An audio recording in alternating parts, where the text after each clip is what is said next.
Hey, good morning, Uh-oh. Gail. What's Good it morning. say? You staying dry?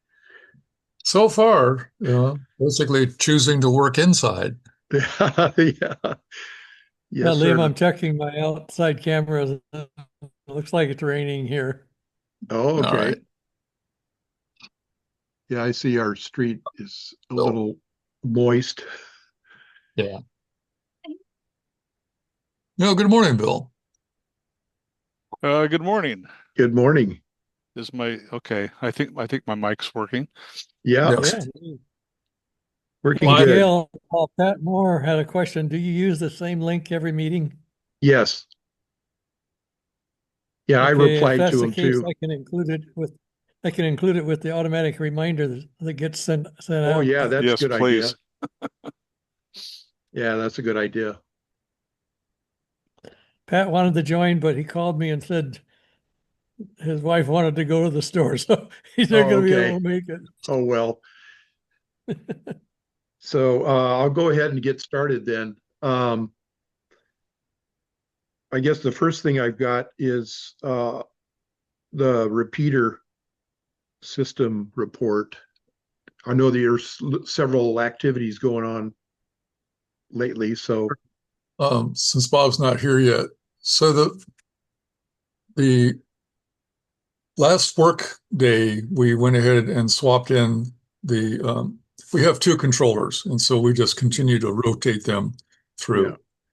So that one was programmed with the latest changes, um, including the clarification on the tones and the fact that we did discover that the controller in operation at the time that we went up had indeed had its memory corrupted.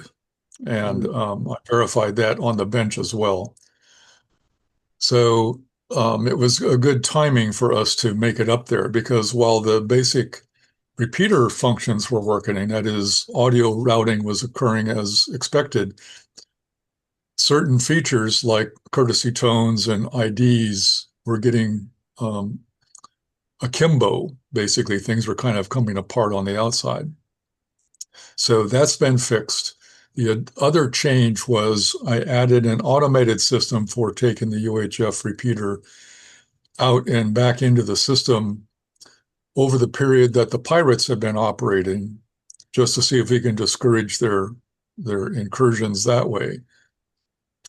When Caesar was tracking them regularly, he did have communication with them. And at some point, he was suggesting things like, how about you guys just, get your license? I mean, you clearly know what you're doing. And they came back rudely to him. So they're not, while they're smart people, they're not nice people. So that's why we decided we would go ahead and just start taking the UHF repeater out each night and put it back on the system each morning. So there's an automated process that runs in the background and causes that to happen. And so far, that's working. What we don't know at this point is how effective it might be as far as discouraging their behavior, but it certainly saves our repeater from being abused, as well as the possibility of, oh, there's Bob, as mhm. well as the possibility of um, it being timed out repeatedly.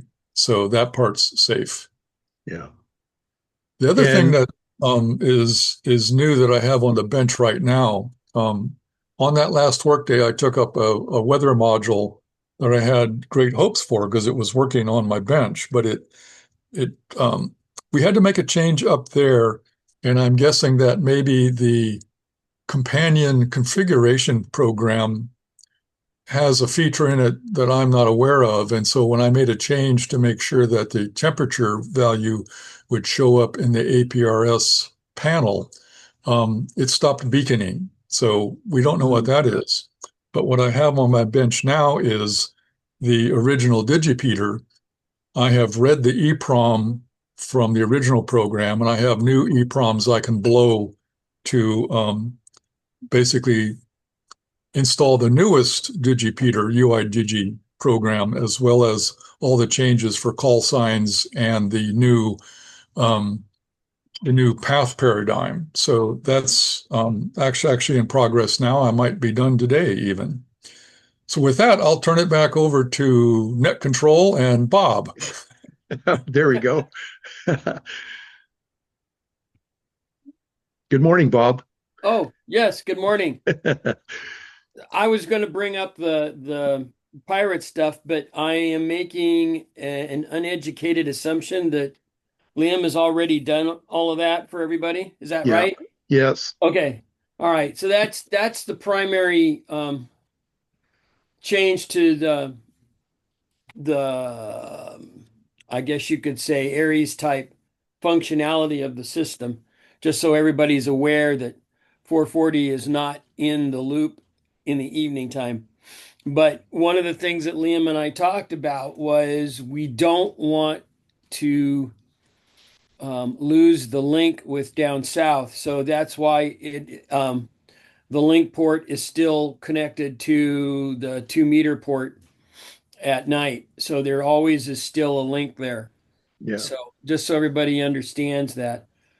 Um, a couple changes in the works that we're working on is we have a spare preamp that was purchased a long time ago for up on Fremont Peak. I'm not exactly sure why Bob Perry K6GDI convinced me that we should get a spare, but we did. Anyway, it's been sitting around here and I stumbled across it a couple of days ago. Didn't think too much about it. And then Alan down in King City was mentioning that we had white noise on our signal. And he also mentioned dropouts. Well, we now know that the dropouts that he was hearing and experiencing through the Williams Hill repeater has not anything to do with weak signal. It had to do with timeouts. And that's been relatively taken care of. But we also have another fix we can put in, which when we go down there, we can always take the 3 minute timeout timer that's in the repeater down there and extend it out. So that it doesn't chop off so fast. But the other thing is we can take this preamp down there and we can put it onto the antenna port, just like our UHF repeater is up on Fremont Peak. And that should give us better receive ability down there. We can hear it fine up here. It's them down there because they don't have a real gain antenna, and it's omnidirectional for obvious reasons. So that's one possibility is to take and put a preamp in down there. So the other thing that is being worked on is right now we've got, I guess you could call it real hot audio coming up out of the link over the rest of the system. Yes, the deviation is quite high, and that's a pot that can be adjusted in the controller next time we go up. But the point is that the audio out of the link is not as intelligible or clarity as the other two ports are. And the reason for that is because the audio that we are taking out of the link radio that is going into the controller is what's classified as speaker audio, meaning what you would dump into a speaker, external speaker or whatever on the radio. And it is de-emphasized from what is coming in over the air. I don't know how many of you understand what the de-emphasis circuit is or the discriminator circuit is in an FM radio, but it basically takes the amount that the signal is deviating and converts that into audio. And then once it does that at the discriminator stage, it de-emphasizes it so that it takes a lot of the high end off and gives you mid-range audio.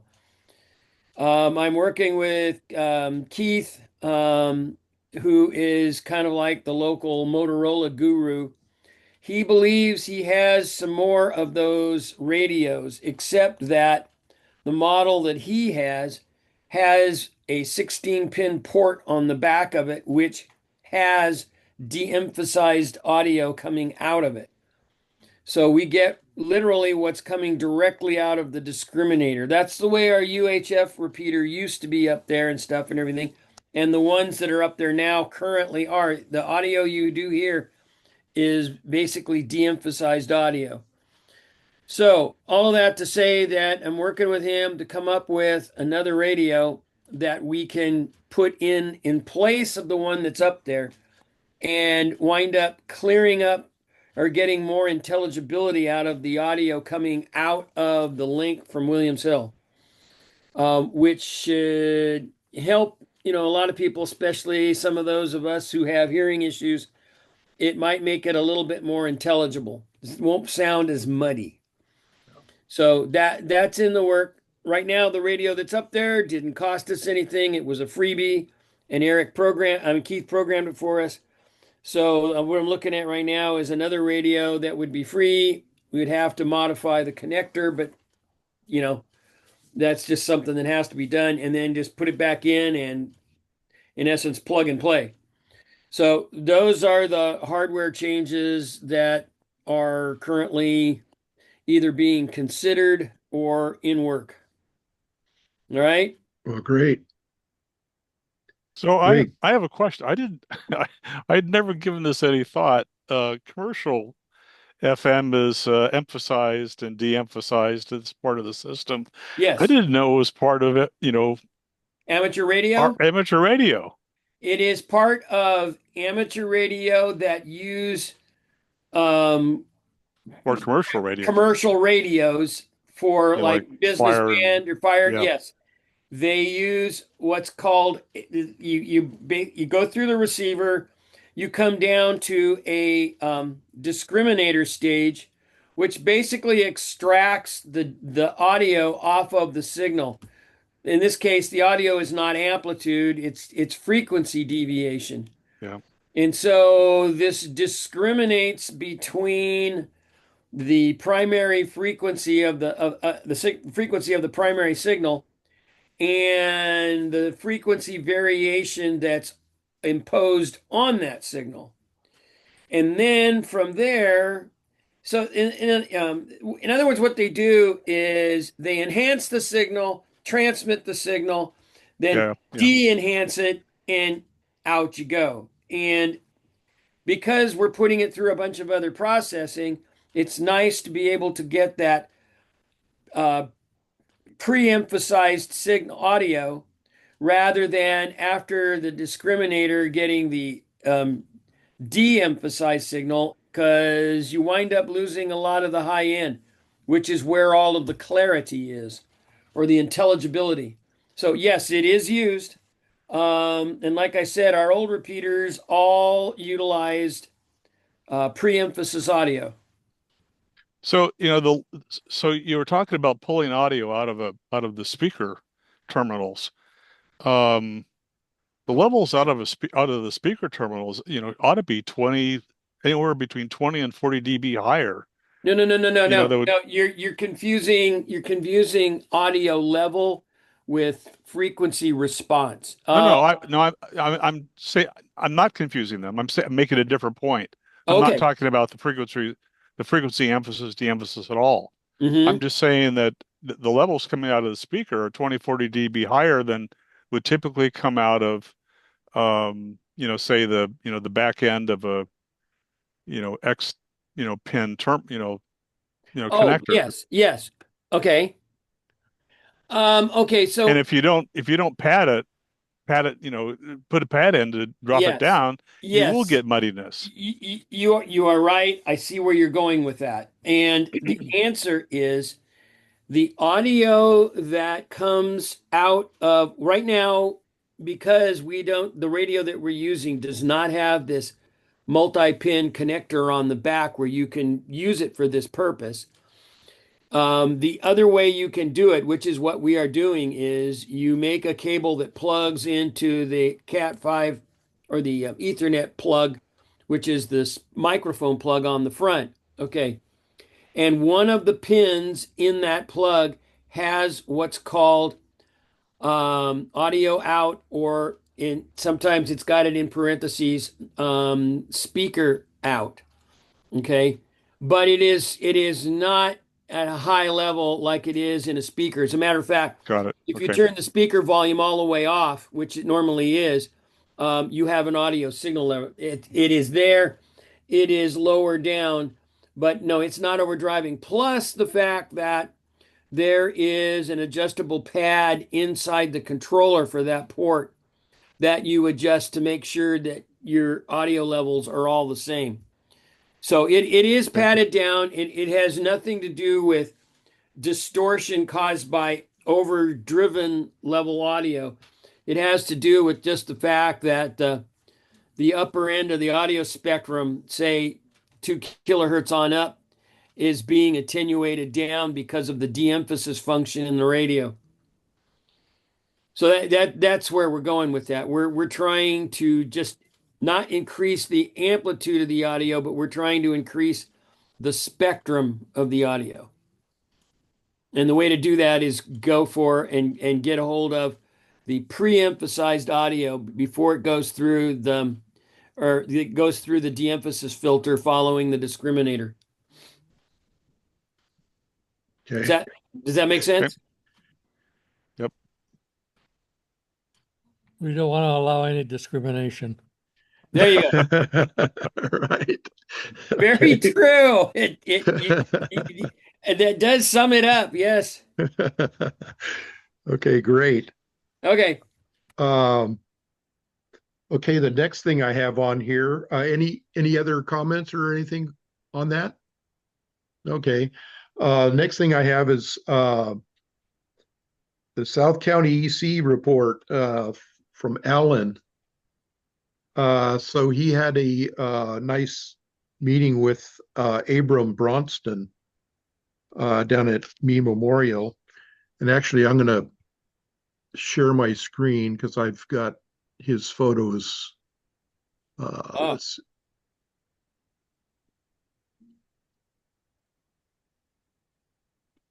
Okay, let me close that.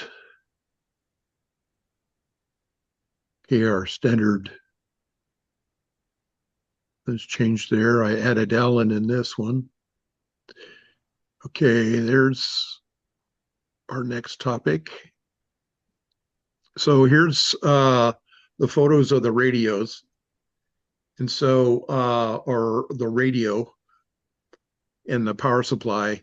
And then the bottom one there's how it's connected, how it comes out at the receptionist desk. And so I guess when they need it, they would just plug it in or go from there. But now they're looking at moving everything to a different building right next door. And I guess the buildings are connected. So the antenna is on top of the tallest building currently. And so see how it's going down into a vent, looks like. And then and like Alan mentioned that it's a thicker gauge coax from the antenna, and then where it terminates, it's thinner. So somewhere there's a connection between cables. But anyway, they're on the building next door. They're going to be located about here in this other building. And so Abram hadn't talked to the engineering folks to see how they're going to be able to reconnect the antenna. It'd be best to keep the antenna where it's at. And so Alan wants to test the radio to make sure everything's working properly. And then that antenna is in a good location. And so then it would be a matter of reconnecting and moving the radio into this other location. So he has a little action item list here South County operators, having them have a list of the South County operators so they would be familiar with this location. And then let's see, training, and then let's see, network.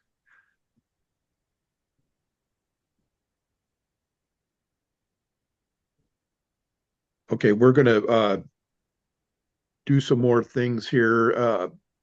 Schedule a date and time on Wednesday evening to do a check-in. So that'll be good once it's set up, or if he's going to do it before it's moved. But it's good that at least we have that other information. And Bill was asking about our, what things we have antennas on and radios. So I pulled that together pretty much from here. I visited Salinas Valley Health, and because they asked about getting their new radio, which is FTM 400. That's like we have at the EOC. So I had installed that a couple of years ago, I think. But they had I just replaced the Kenwood TMV7, which a couple other agencies have the same radio. And that hasn't been touched, I don't think, since it was installed.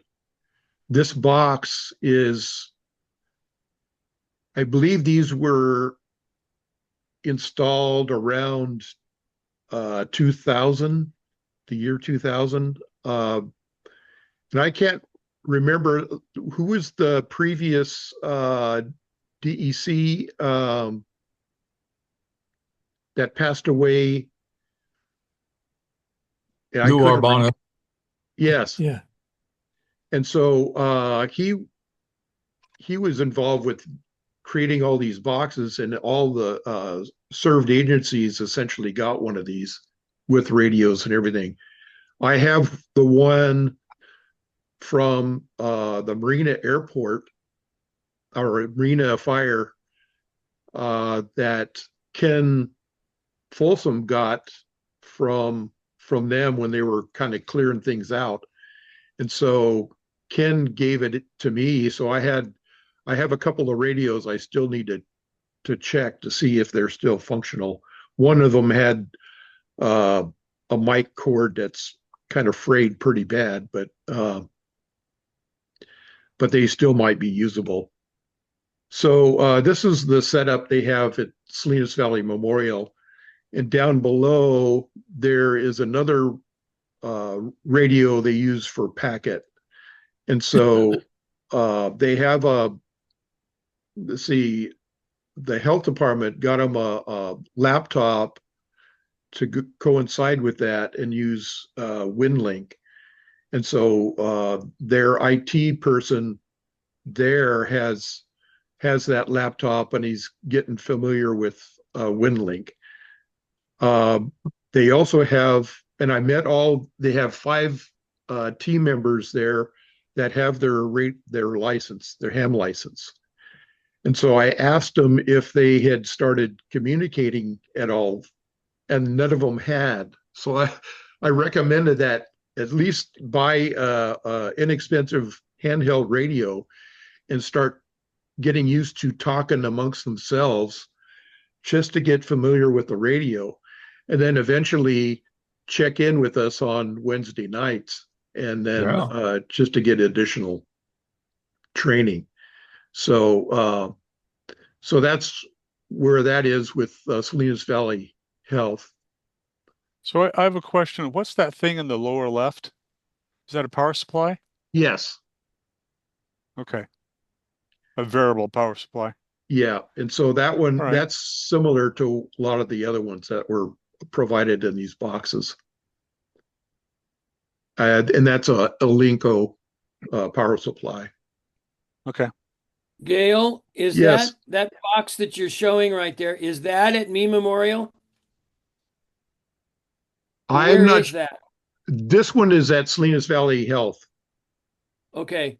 How close is Me Memorial to Williams Hill?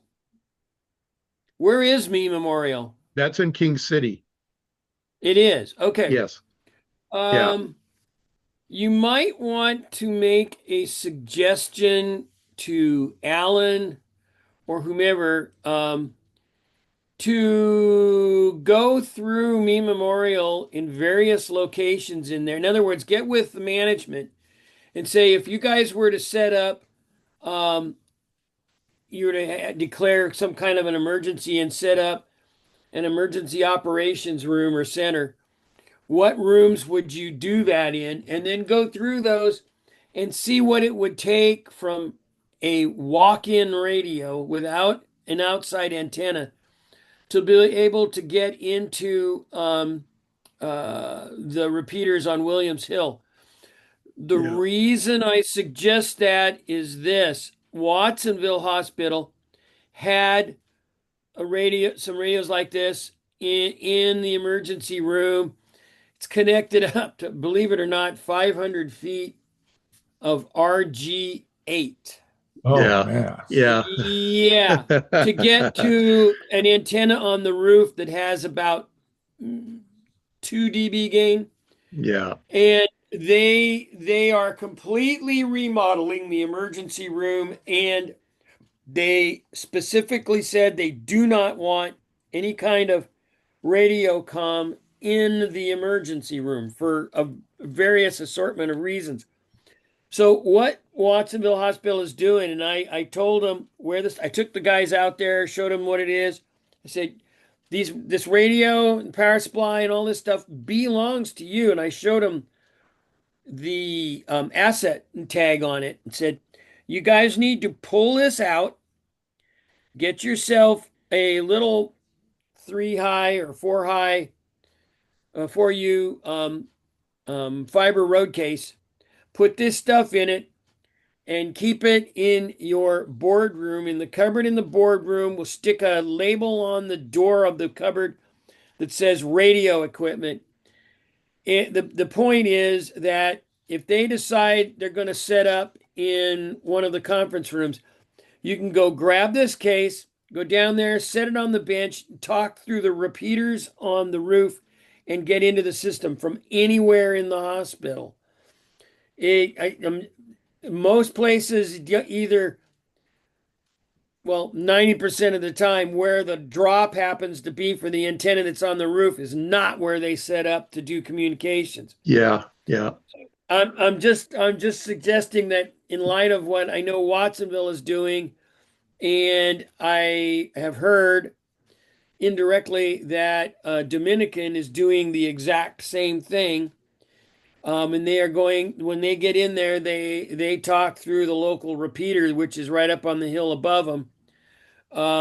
These guys might all want to do the same thing: pull the stuff out, put it in a road case, make it portable, and then just basically know where it is. Yeah. Go in, yank it out, set it up.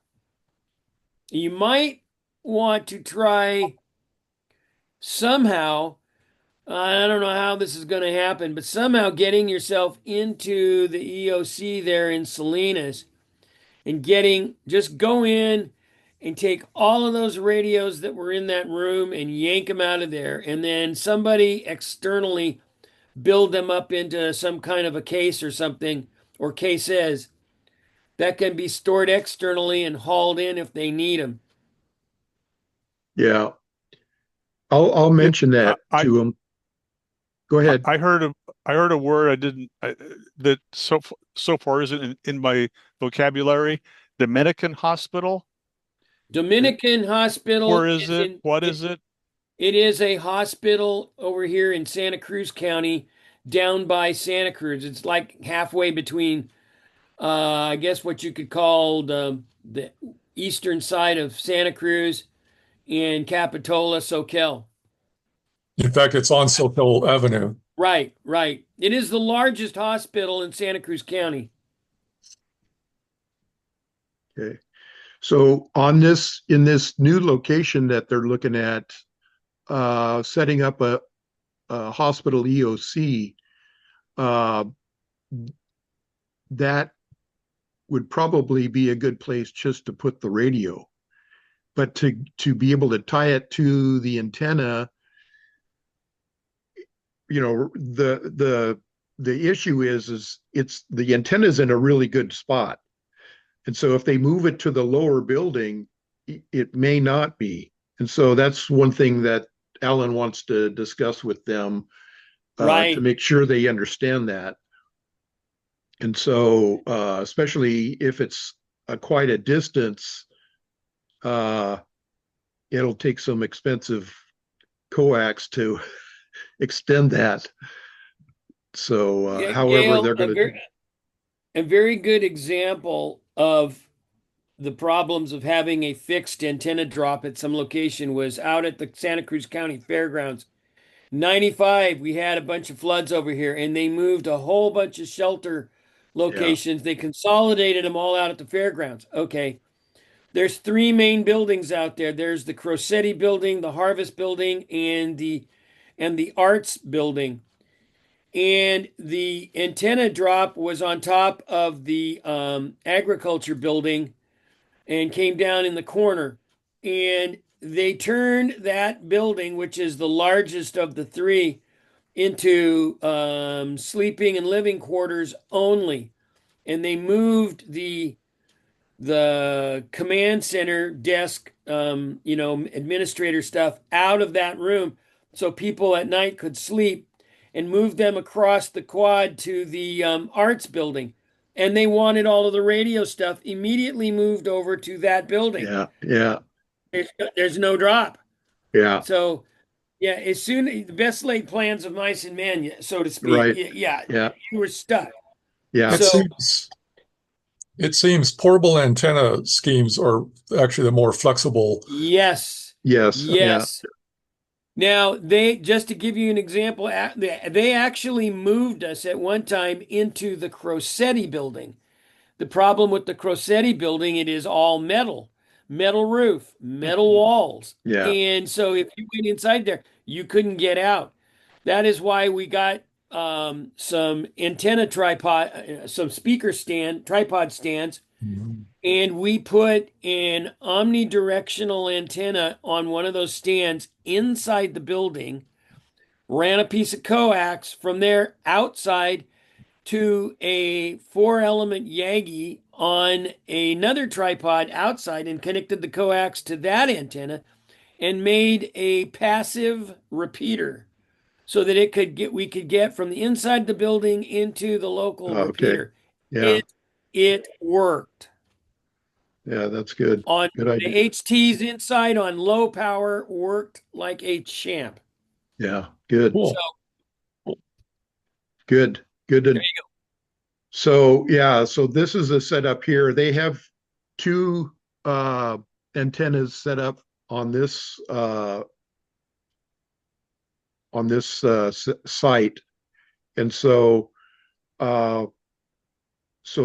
that seems to work out pretty good for what they've got. And I did test the new radio and all that stuff. I got N6OOD to F with my radio check, and so it worked out pretty good. Bob was there. What was that? I said, glad to hear that Bob was there. Oh yes, it was good timing. So Natividad Hospital, I got these photos from John Greathouse, and so they've got quite a few things going on here, and so a lot of these, let's see, that's a newer Alenco than some of the other ones that they have, but and then the FT 5100 Yaesu, and then also the Kenwood radio. And so they have the Alenco set up for doing packet over there. and then their large power supply. So I haven't visited that. I'm not sure where that's located. I'll have to find out from the health department coordinator. Now in CHOMP, they used to have their command center or EOC down in the parking lot area. And so let's see, it was a couple years ago, they decided to move all that stuff and create a new EOC in the hospital. And so they had contacted me and they needed a recommendation of a antenna that they can use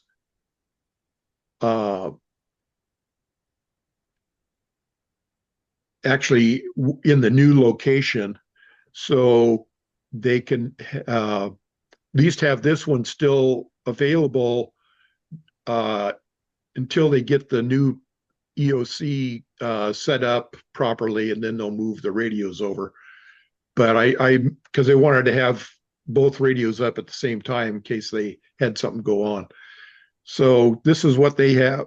The same Kenwood that Salinas Valley has. And I got these photos from John Greathouse also. And I have their contacts. It was the facilities guys that I was in contact with for CHOP.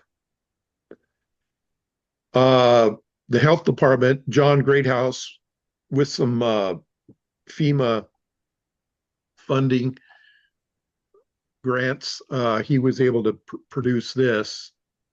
And then this is essentially can be deployed anywhere. And we've had it at one of our, the preparedness fair at the shopping center. And when John had originally got this built by this company, what's his name? He saw this thing and he says, none of this stuff is working right. And so he rewired this whole thing. God, I can't think of his name. But anyway, he rewired the whole thing and fixed a lot of different issues that this thing had. So this is working really good now. And this is a good example of a mobile radio box that can be set up anywhere. It also had HF and VHF. Right. Yes. And I think it's set up for packet also. Yeah. They have an LG, set up for packet. Where is that box located? It's with the emergency coordinator with the Monterey County Health Department. Oh, so it's not in the EOC, it's over in the health department building? Yes. Oh. So, and their building is right across the parking lot from the EOC, the county EOC. And if I'm not mistaken, the guy that redid all of that, isn't that, he passed away a while back? Yes. Yeah, I know what you're talking about. Yes. Yeah. So he did a phenomenal job there, getting that all set up. Yes. He did some of that commercially, by the way. Yes, yeah. So the other place that we've been is, or at least I know Jim Tripp has been there, Salvation Army. And Tom May was an old ham radio fellow that was involved in emergency management consulting and stuff. And he was also a member of our Sons of Norway group.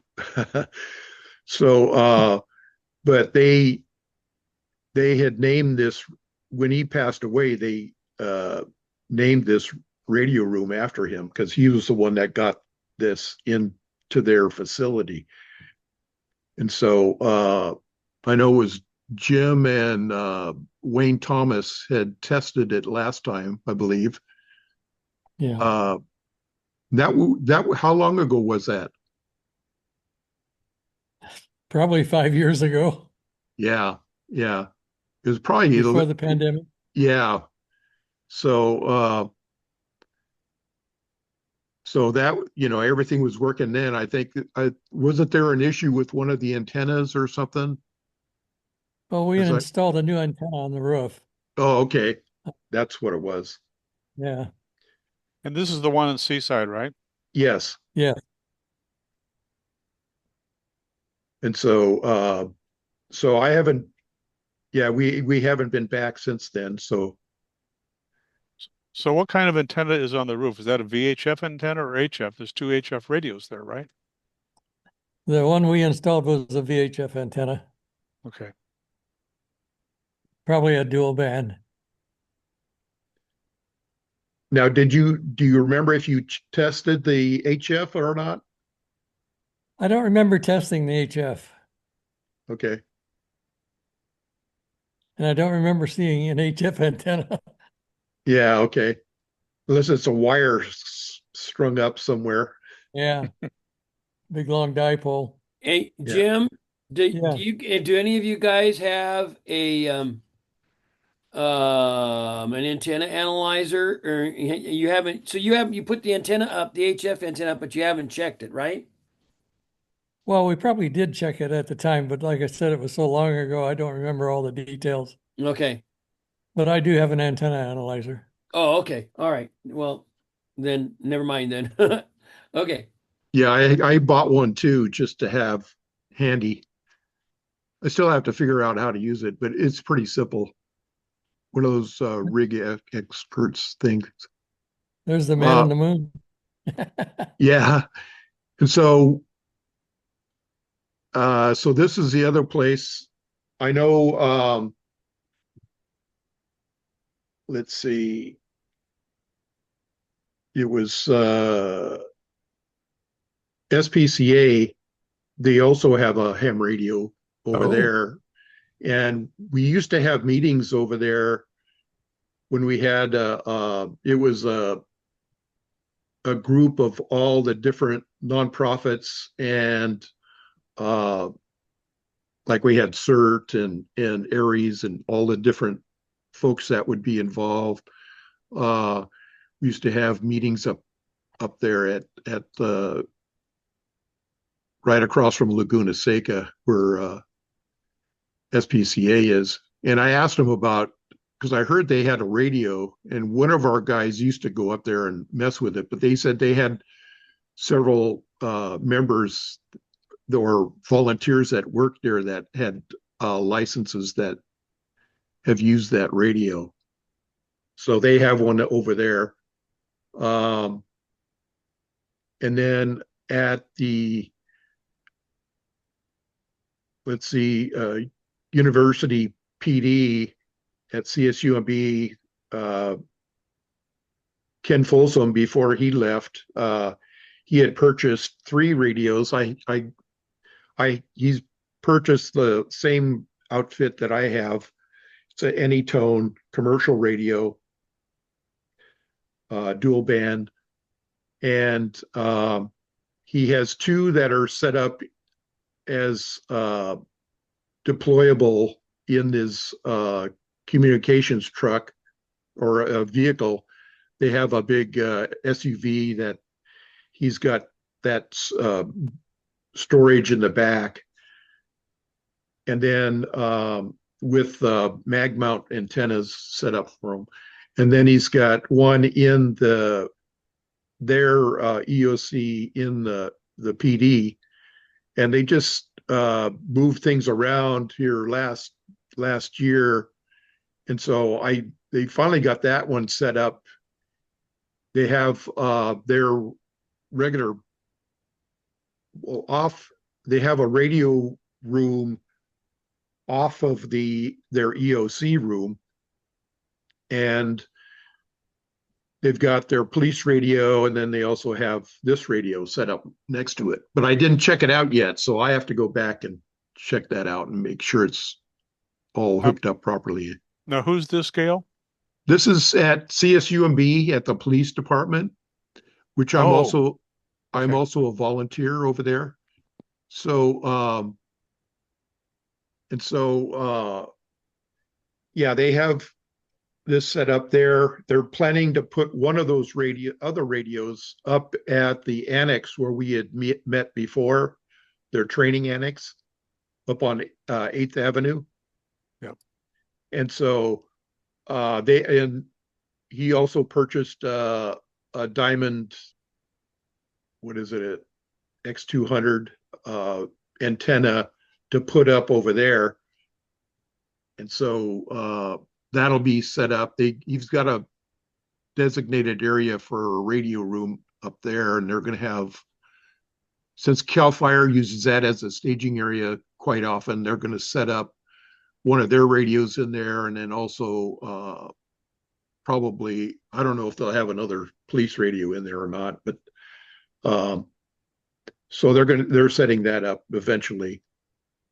Gail, They're didn't Cal Fire actually use that as a dispatch center during the Sobranos and several other fires? Yeah, that was their staging area. So Yeah. they did use that there. They actually had dispatching in there, so.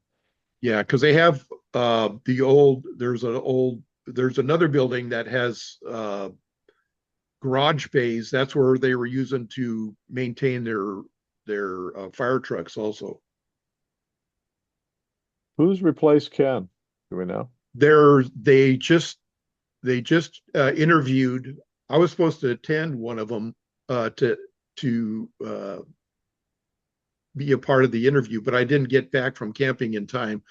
So I think they're in the process of selecting somebody. The funny thing that Ken retired, and he spent a month. Well, he had a camping trailer that he always towed around, went camping all different places. And so he went up 395 up through California, and he was posting some pictures on Facebook and stuff. But then I hadn't heard from him. Next thing you know, he's in Alaska, and he ended up at Kodiak. I believe that's it. Yeah, he's at Kodiak and he's our emergency manager now. Yeah. So he got hired over there. So that he was only retired for a month. Well, it probably reminds him a lot of home, the snow and everything else. Oh yes. So I'm glad he's happy up there, and so that'll be great. Okay, let's go. So one of the next things I was going through some of my admin duties here and catching people up with getting all their information and stuff into our spreadsheet and everything.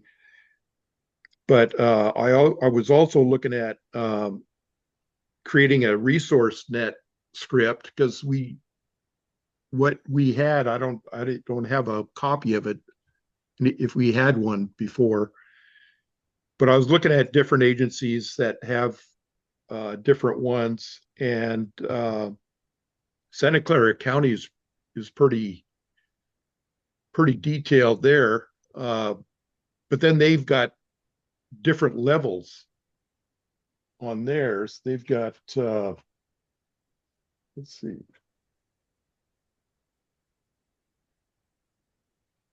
I haven't got into any detail on there, but they have 3 levels depending on what's going on. And one is if you got deployed to do information gathering, like for an earthquake,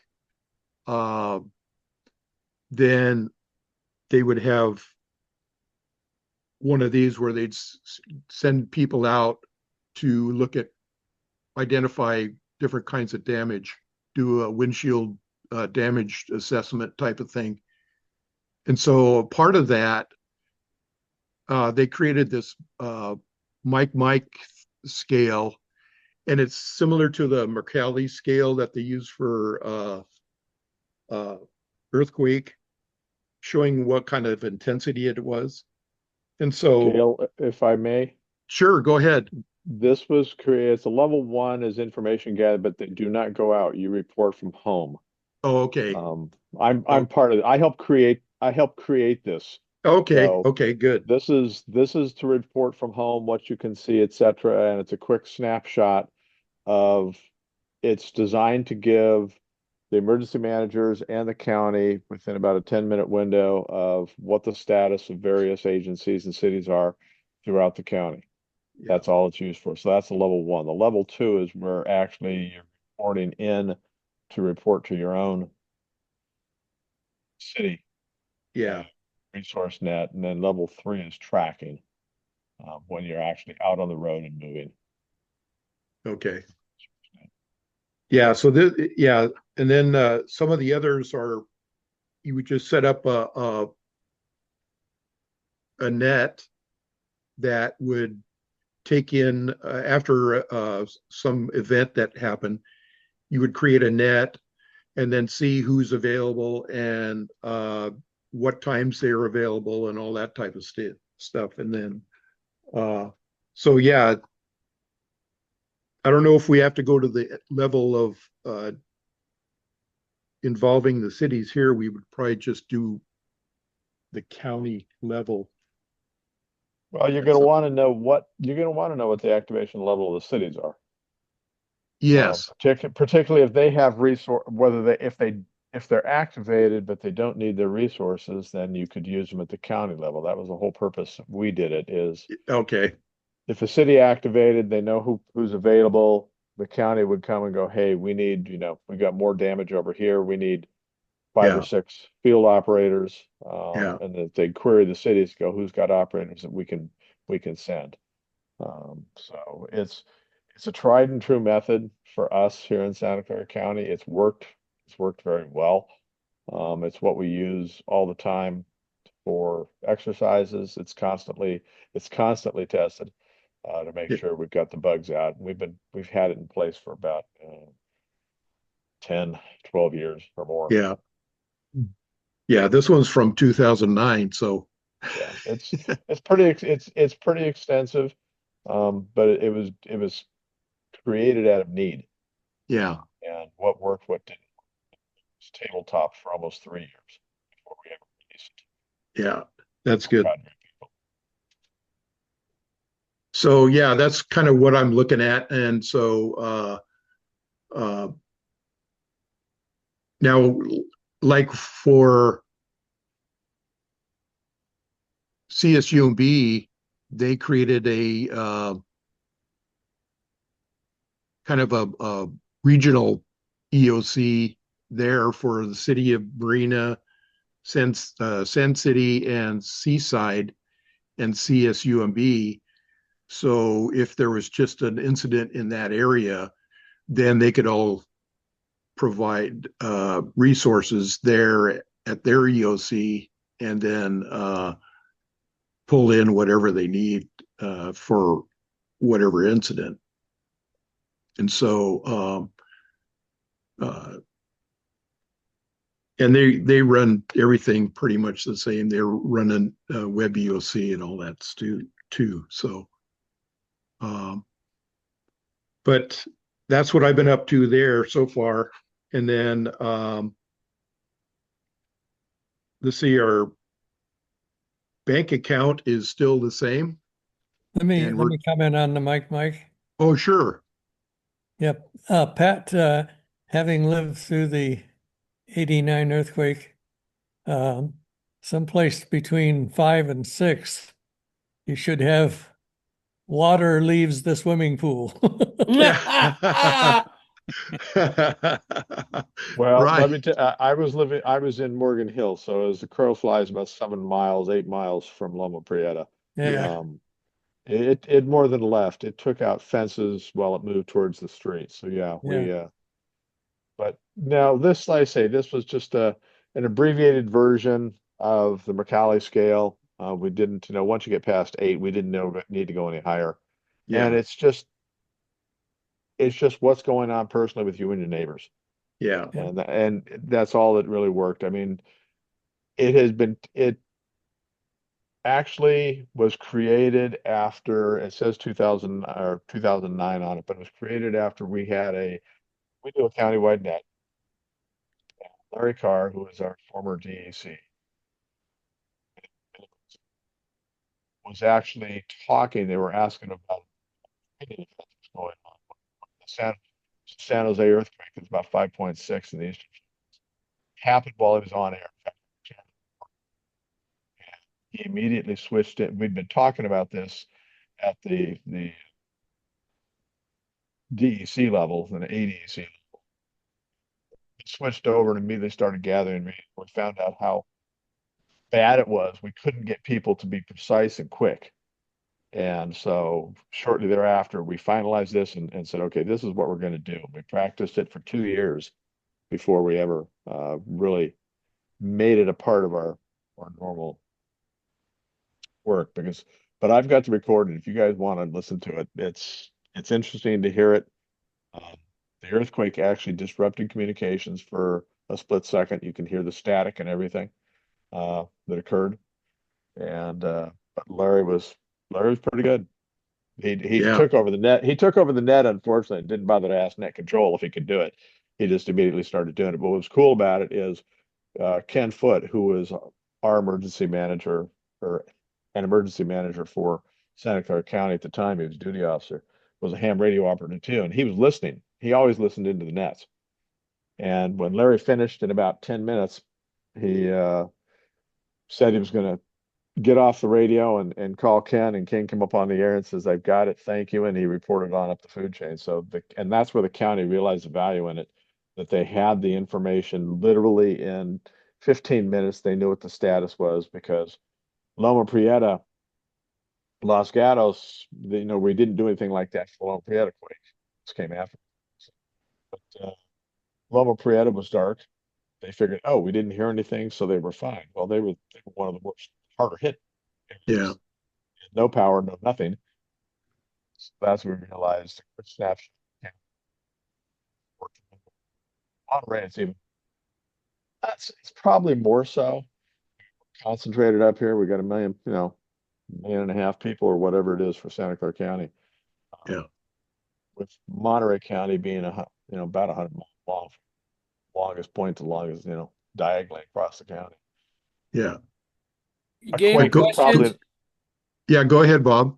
Yeah, Pat, with respect to this Mike scale and these different reporting levels, are you aware, do you know if like anybody over in other counties over here, like either San Benito or Santa Cruz County, knows anything about this or has ever used anything like this? no, we were the first ones that we know of to create something like this. Yeah, and I'm thinking the city It's of not Watson, the well, city of it's not Watsonville is getting more active now in actually running things for themselves rather than, taking direction from the county or whatever. And I'm just thinking that, this would work at a city level, this would work at a county level.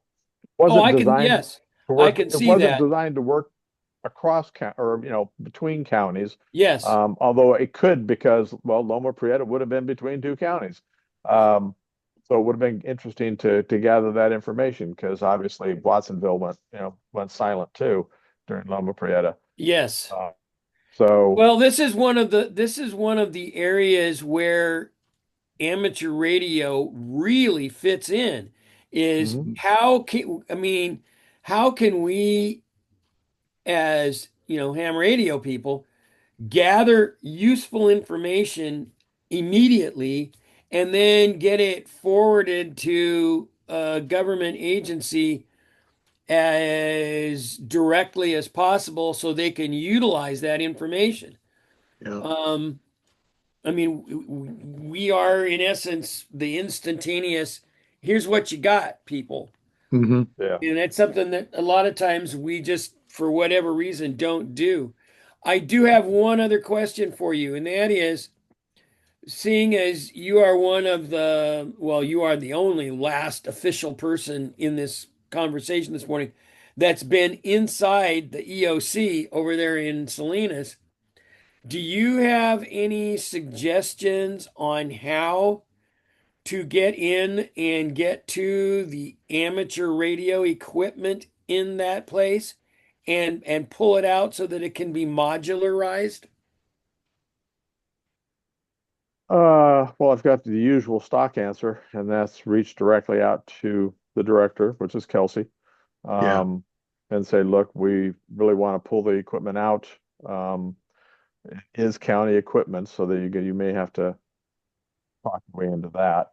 Um, but pull the equipment out so it can be put in, it can be modularized so it can be pulled out and moved out to an alternate EOC or whatever. Although they do have an alternate EOC, it has no radios, it has the drops. Yeah. Okay.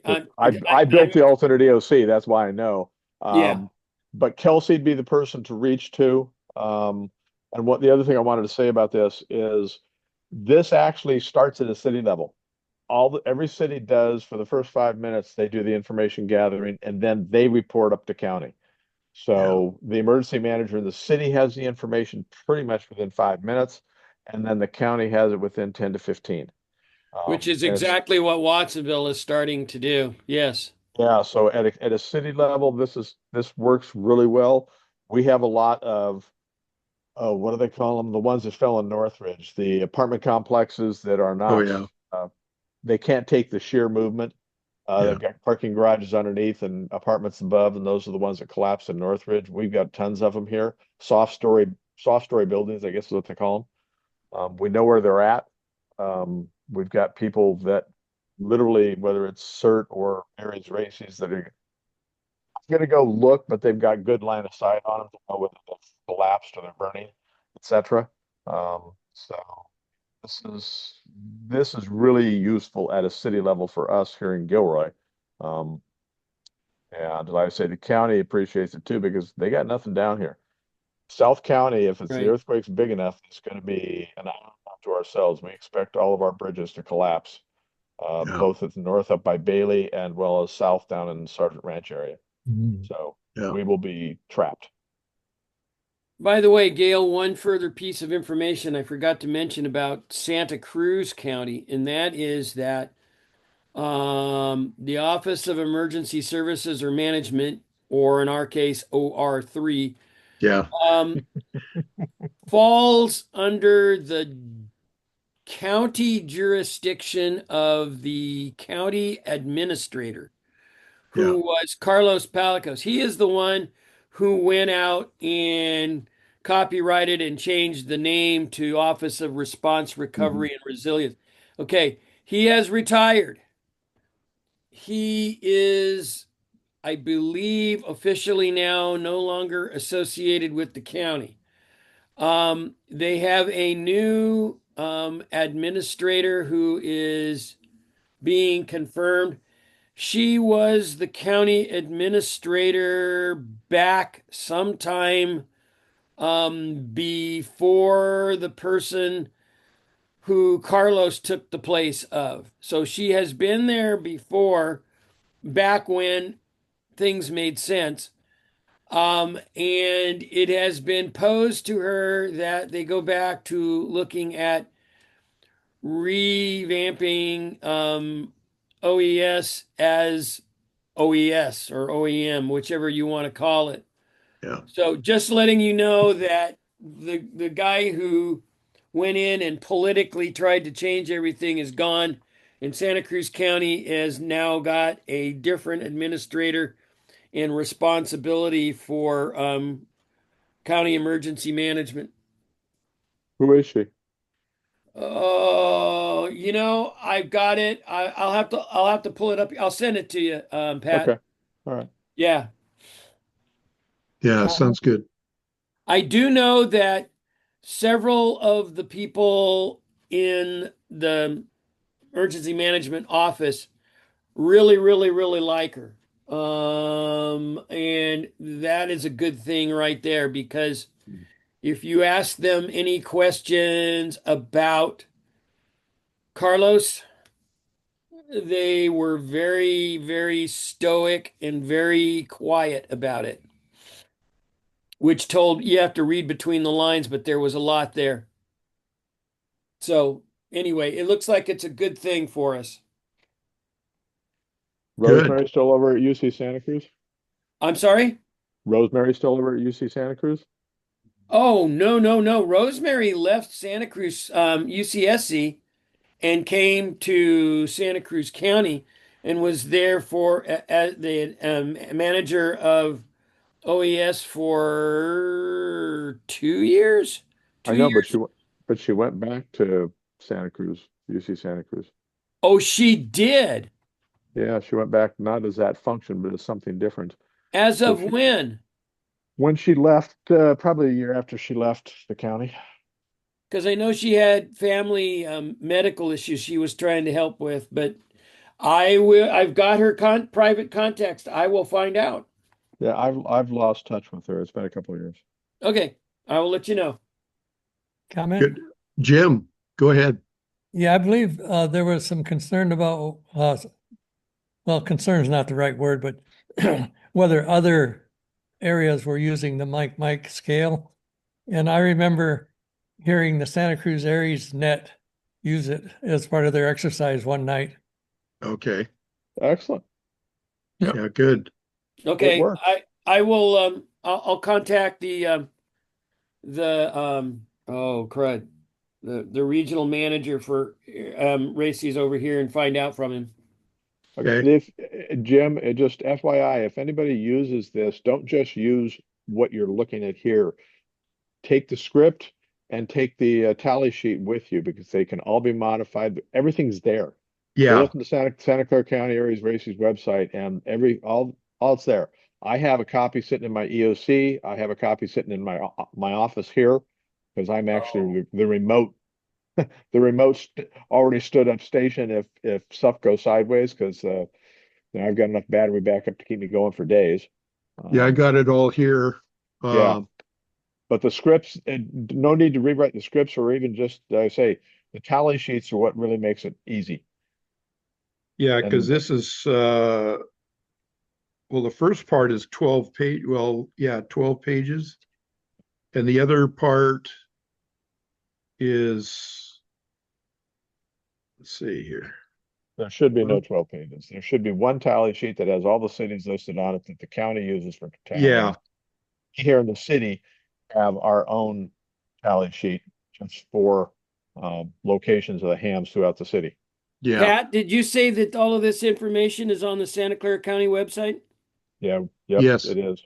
Okay, yeah, thank you. yeah, And if you have any questions about it, reach out to me, let me know. Like I say, I was involved in the development of this. I didn't create it myself, but there was a group of us, about 8, that put it all together. yeah, Okay. good. Well, that's all I have at this point. So let me unshare. Do you have, I got a question and it came up, we just had our EC council meeting this last week in Santa Clara County. Do you have any exercises that you're thinking about in 2026? And as ham radio operators involving the city or county and or involving CERT? I know it's an unfair question because I know what the answer is. Be But nice. It'd be well, nice.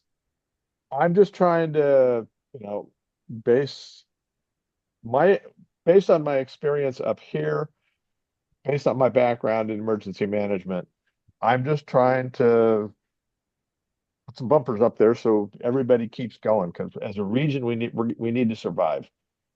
Yeah, So at Pacificon, um, there were some guys from Humboldt County who organize a beacon exercise every year, and they're trying to get more counties involved. Um, so it's an opportunity. I don't know how realistic it is. I sent the idea to my CERT contacts, Monterey CERT contacts, and they weren't interested. Um, well, what's funny is CERT is going to be the force multiplier, particularly yeah, how many CERT people you've got. compared to up here, you guys have more CERT members that are ham radio operators, and it's mostly out of need and necessity because that's just the terrain issues and the rest of it. The only way to really communicate without cell phone has been ham radio.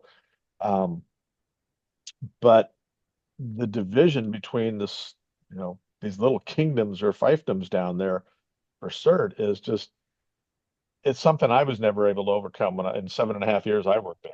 Yeah. No, so Monterey CERT is not a little fiefdom. Yeah.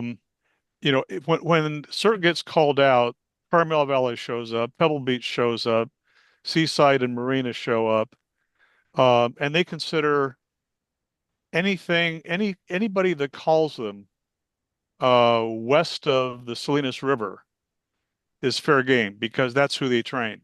Yeah. So it's CERT itself is welcoming. It's the cities who may be reluctant to call them up. That's the problem. I mean, Marina doesn't call them up, No. and they are willing to. Monterey CERT is willing to answer a call anywhere west of the Salinas River. Yeah. When we used to have our team, our Central Coast CERT, we would have an annual disaster by the bay, and we've invited any CERT organization to participate, and we'd get Sacramento CERT, Galt, West Sacramento that would come over for this day we would just go through various drills. We were using the last time we were using the Fire Academy's training building, which has now been demolished. But we were using their building, and they had all kinds of close contact tunnels that you would crawl through and all kinds of different things. But and then we were also using our radio communications to do various operations. So yeah, having a joint kind of exercise type of thing would be pretty nice to have.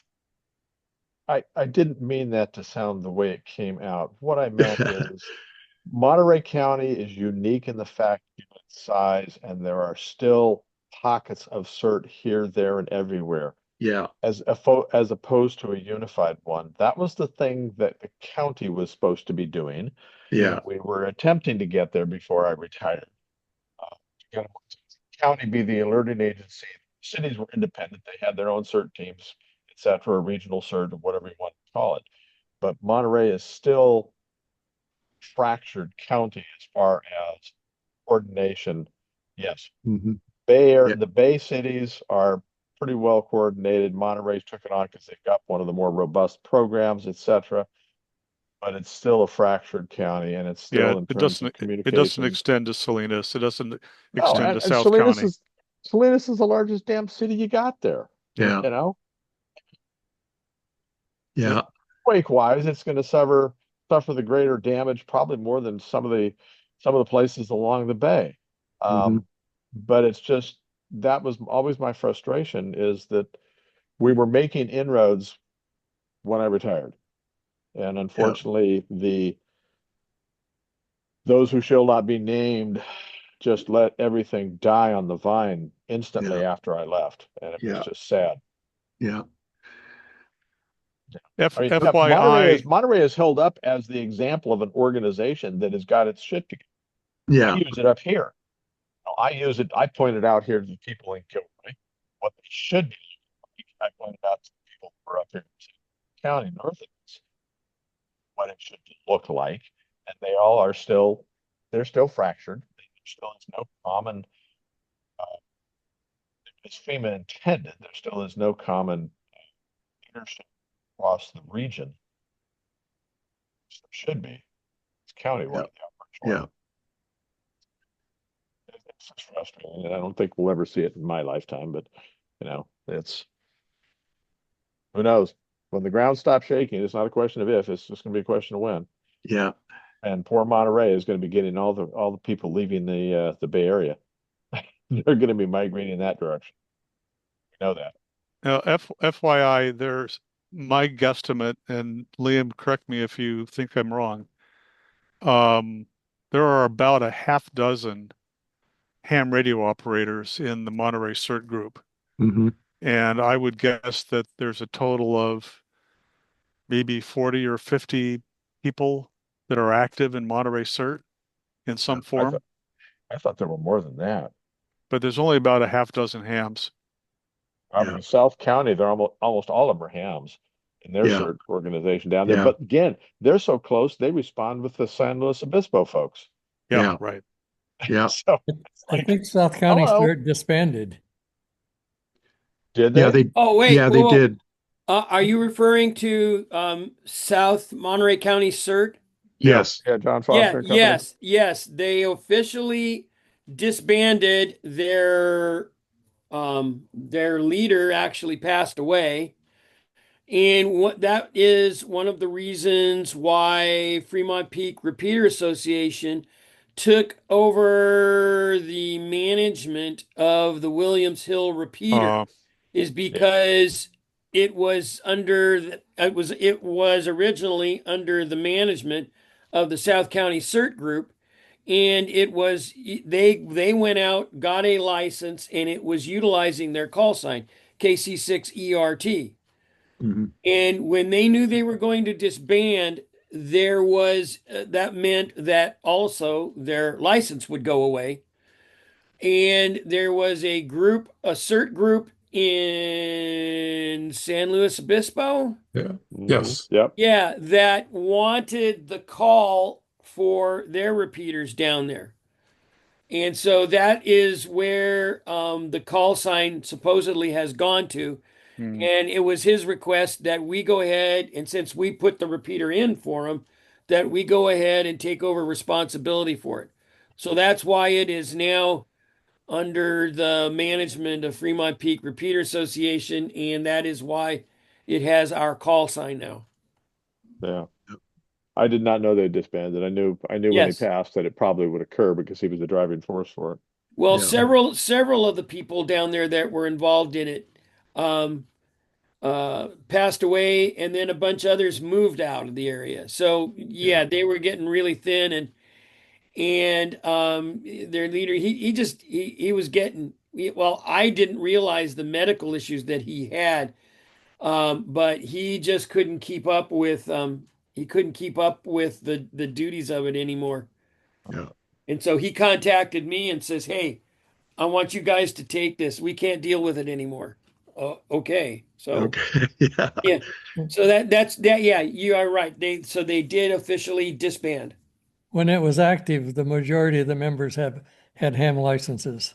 Yeah. Yeah, Yes. because they were all around Hunter Liggett in that area, and the self-service sucked. And they had Yeah. repeaters that they could all talk on. So, Oh, um, I can tell you from talking not too long ago with a couple people at Fort Hunter Liggett that they lose comm out of Fort Hunter. You would think it's a military base, right? You would think they've got communications. They lose practical day-to-day communications out of there a lot. And I was really amazed. They lose phone lines, they lose cellular, they lose their basic base operations, internet. They lose all kinds of stuff. well, the infrastructure outside the base is just not there to support it. It just Mm-mm. Yes, it, you that know is it sucks. absolutely correct. And that is why they want that. Now, one thing I can tell you that since then, I've been working with the guy that kind of is the um, citizen workforce member that manages their property and stuff, and specifically the site up on Williams Hill. They are working at getting a bunch of the citizen employees there to go out and get their ham licenses. So if there is a problem, they can get on the repeater Mhm. and make the request. Yeah. So that is happening right now, as we're talking. It's just question, Gail, has anybody actually have you gone out and looked and figured out how many radio operators, licensed licensed active operators there are in Monterey County, and done it by city as well? Or zip code? We had Alan, uh, Did that? yeah, he did. And what he did is, I think he did it for South County area because you do it by zip code. Right. And so he did it for South County area, but also he did it for the whole county. And Well, so, it's just interesting to look at the numbers because I'll give you an example.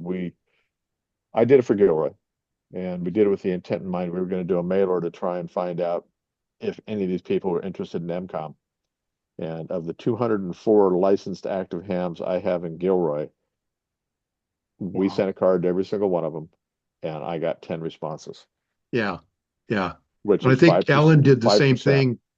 And it's disheartening to think that you've got people that have very good ham capability. They need to understand the processes and Right. the practices that the county uses and the city uses, but they just don't want to step up. Yeah, yeah, It's a social group more than anything. yeah, Well, I would, like to, I bring this up periodically, because I was in San Mateo County during the Loma Prieta earthquake, and listening to the Loma Prieta repeater during that event, it was clear that people from hundreds of miles away were calling in to volunteer, yeah, and a lot of them had no experience, which means that one, we're going to get a lot of help. The bad news Unwanted. is they're not prepared. right, And so you essentially need to send them someplace to get assigned and trained. right. Um, There so actually is something we've done a little bit differently, at least in Santa Clara County. Scott Morris, if anybody remembers Scott, Yeah, who was our DEC for a while, um, resurrected. Larry Carb is the one who wrote it. It's actually a primer that for spontaneous unaffiliated volunteers, when they yep, show up, you put it in their hands. It gives them all the basic information and of what, at least at the county level, that they're going to be doing or could be doing, etc. And they sign off on it, and until they do, they're not even used.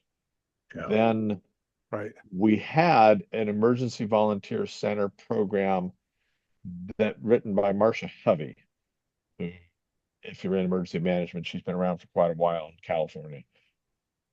And it's an intake system that was designed to handle anybody. The ham radio operators, didn't matter what it was, but it ended up creating a database during an emergency that you could go pull people from. Because to try and send them, no, if they have skills, fine, you bring them in and you do what you can with them. Because we're going to have such a problem with spontaneous volunteers saying, "Oh, I can come help." 204 of them that are probably going to stand up and jump up and down and say, "I can come." I've actually created a split, three-level tier system that I can bring and make those people useful after they've gone through our, and it deals with their experience level. yeah, And you can't get people trained. We've got a whole training program. We got one of the better training programs in the state here in Santa Clara County. Can't get people to drive Gilroy, Sunnyvale to take the training. It's yeah, absolutely ridiculous. We've got nobody in South County, Gilroy, Morgan Hill, San Martin, that gets off their ass and goes to Sunnyvale to get trained. yeah. Hey, Between Gil Patrick, is it possible to get those documents you were talking about, the primer and Absolutely. stuff like that? I can give you mine, and I can share my tiered system with you that literally it was finalized and approved. But sure. So could you send that to me? My call sign at arrl.net. You expect me to be able to see that KJ6PN? I haven't had breakfast or coffee yet, guys. Yeah, Oh my gosh. my wife said she wanted to go to the farmer's market, so that was it. I finished my ride. I was sitting in front of the computer and she goes, let's go. It's like, yes, I will send that to you. And make sure that what I don't want is the Gilroys. I mean, it's public documents, but I'd rather not see them up on Groups.io. Yeah. All right. If there's a group of people, that's fine. And I am part of Groups.io for Monterey County, so I'll see it if it does make it up there. But Well, let I me mean, pull the. we'd have to modify it, of course, and put in Oh yeah, Yeah. Monterey specific information. but I No. think the real cool thing is I just got frustrated because I can take a person who's got no experience sitting down a radio, and I can in 5 minutes show them how to send a message. But it's all the tracking, the call log, and everything else Yeah. that takes it. But if I've got a control operator and two untrained people, we can still make it work. I Yeah. did it. I Right. did it with the cable cuts, guys. Yeah. We were totally off the air for 16 hours and we had no experienced people. We just put bodies in the seats. I even got them to be able to where they could use packet. Yeah.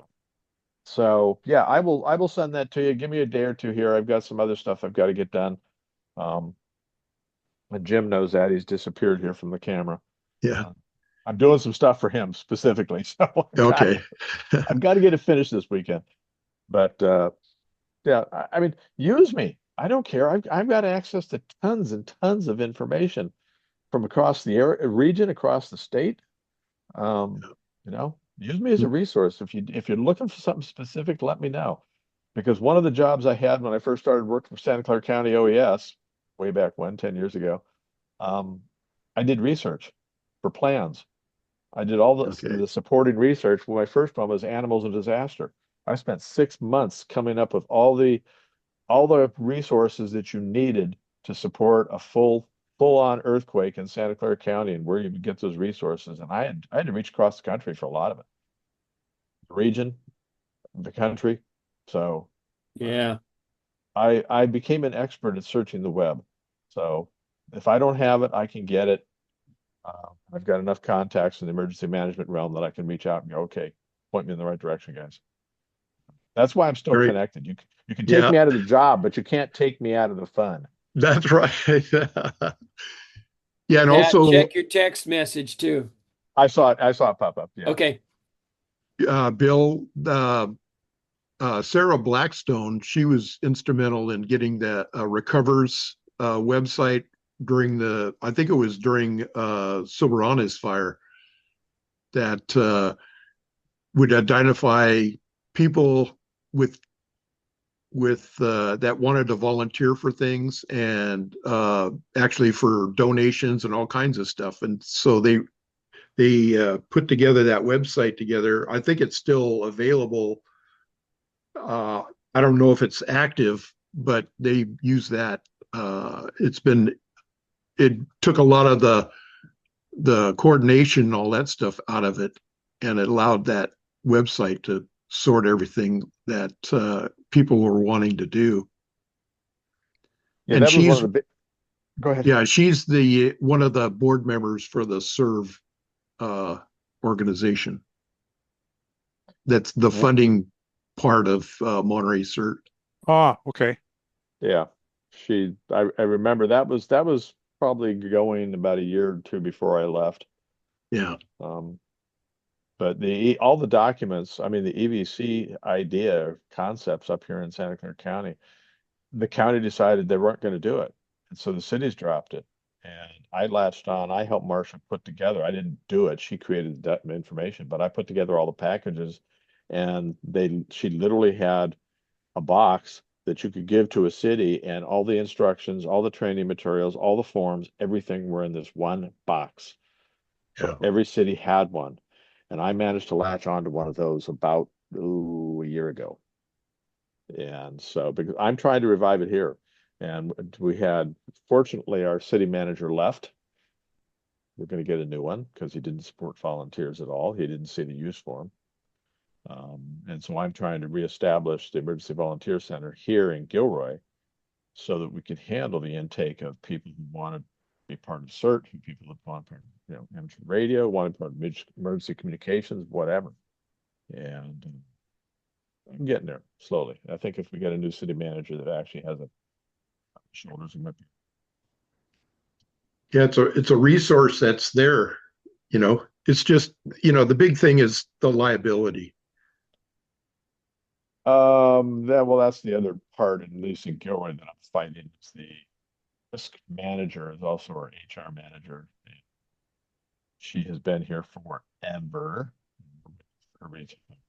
We keep offering to build a retirement fund for her. Hasn't worked yet. Yeah, it's liability. Actually, this Gilroy, we've got a good way to cover them.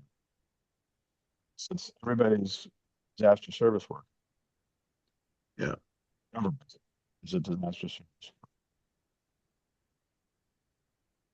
The city actually had put together, it's not an ordinance, I forget what they call it, but they, about 20 years ago, put something into the city charter that said, anybody that is a volunteer and/or city employee is covered under the city's liability policy Yeah. for, getting injured, that kind of thing. And so that, Yeah. all my volunteers, I've got 20, soon to be 28 police volunteers. They're all covered. Yeah. So Good. I've been talking too much. Sorry, guys. Yeah, no problem. Anybody else have any questions or comments? Okay. Coffee. I'm gonna call it a day, and we'll see you next month, if not before. Oh, Gail, I'd shared this with Jim. Jim, are you still there? Or are you just hiding from us? He's got his hand up. I don't know. Or is that my hand? Nope, that's mine. Can you, at least in the calendar, put the link in there so it's there so when we go look at the calendar on Groups IO? Yeah, Jim's gonna add that to there. Because Perfect. yeah, Okay, we thank you. use the same link each time. So That's what I thought. okay, Sorry about the email. no problem. I was at least looking at my computer at the time. That was handy. Well, it Okay. was instructive and inspiring. Yeah. All righty. Thank you. And if I don't see you before, we'll see you next month. Have a Thank you. great Thanksgiving, everybody, and See you. Okay. batten down the hatches for this weekend. So it's All coming. right. Yes. Talk Bye. to you later. All Bye. right. Yeah.